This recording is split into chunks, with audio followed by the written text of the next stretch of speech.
working under Louise in Weston.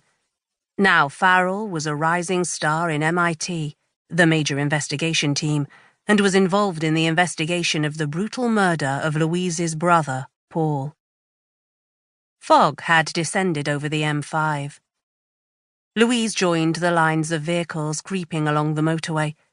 Visibility was reduced to meters.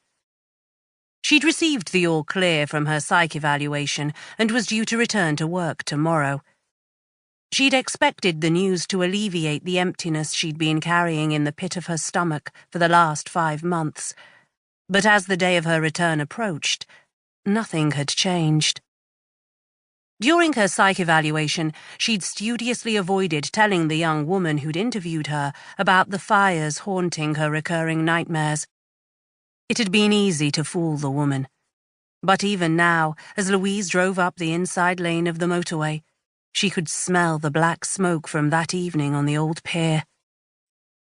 Her omission was the reason she had been allowed to return to work. Though many people in the force had considered her actions foolhardy and dangerous, Louise had managed to save the lives of 2 women from a deadly fire on the old pier while capturing a deluded serial killer. Had it not been for this success and the subsequent publicity, the consequences of Paul's murder could have had a much wider impact for her. Professional standards had declared her free of misconduct, but she'd known Paul had absconded with her niece before he'd died, and she hadn't officially reported it.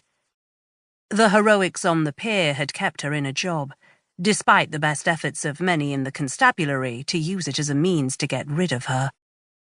The fog cleared as she headed onto the portway and stopped at the Mariner, a small bar where Farrell had agreed to meet.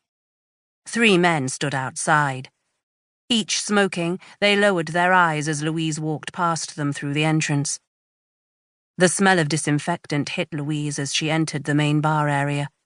Music blared through the bar's speakers, too loud for the early hour and empty space.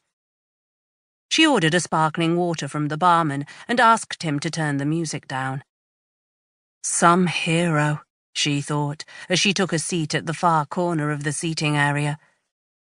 Her brother had been stabbed 17 times, possibly in front of Louise's 6-year-old niece, Emily, and she'd done nothing to save him. Her parents argued to the contrary, but the disappointment in their faces was evident every time she saw them, and the burden of her brother's death was one of the many reasons she was still undecided about whether she would make the trip back to the office tomorrow morning. Thankfully, Farrell was alone.